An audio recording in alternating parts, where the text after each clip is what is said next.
Okay, in this problem, you're going to determine the change in percent ionization with dilution. As in any other problem, the first thing you want to start with is writing an equation. So propanoic acid is an organic acid, so you can see it has a very long formula, and it will be simplified as HPR. So again, this is your acidic hydrogen there.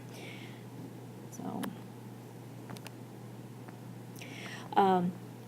and it's used to retard mold growth in food, so it's a food preservative. So we want to know what the percent ionization of 0.1 molar propanoic acid is, and then after it's diluted. So this will be a multiple step problem. So writing the equation, and again, we probably should use hydronium, but we're going to simplify this so you don't see the water in the equation. So we'll make it a little faster for you. Okay. So once you write the equation, it splits into hydrogen or hydronium ions and what's called propanoate, which we just abbreviate as PR negative. So think of it like acetate. So first thing we're going to do is our ice chart. So our initial concentration of the HPR is 0.1, and we have 0 of our products. So the change is going to be minus X for the reactants and plus X for the products. So we're going to finish that and set that equal to our Ka value. Okay. Since the value of X is going to be small and there's more than 4 orders of magnitude between 1.3 times 10 to the negative 5th and 0.10, we can eliminate that point X and thus skip the quadratic equation. So you're going to get X equal to 1.1 times 10 to the negative 3rd. And then your percent ionization is going to be 1.1 times 10 to the negative 3rd over your original concentration, which was 0.10. Okay, and that's going to give you 1.1%.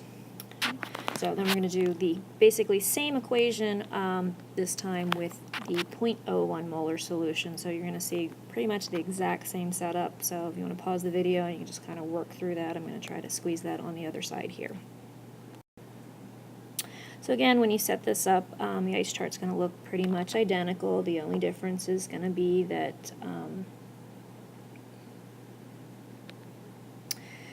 okay, you have 0.01 molar for your starting quantity. All the rest of it's the same. You're still going to lose a factor of X as a reactant and gain it as a product. So same situation down here, setting it into your Ka value. Again, the relationship between X and the initial concentration is going to be small.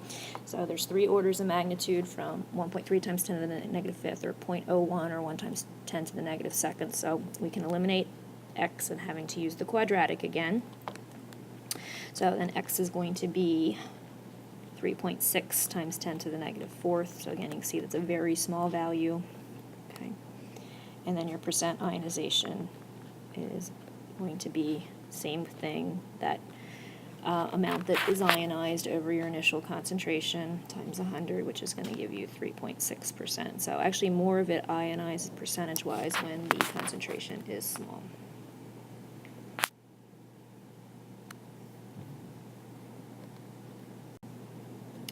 Okay, usually we do only drop X if it's 4 orders of magnitude. I'm just going to show you this in this problem. If you do the full quadratic for this one, you're going to get X squared. Oops.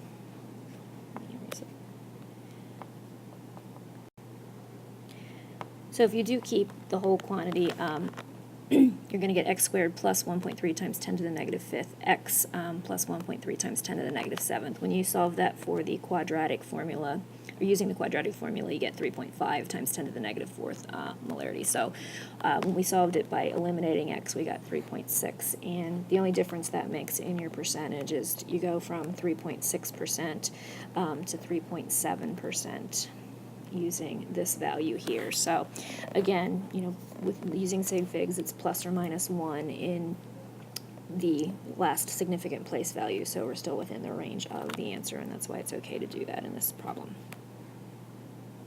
Okay. And that is the conclusion of the notes for this question on page 5.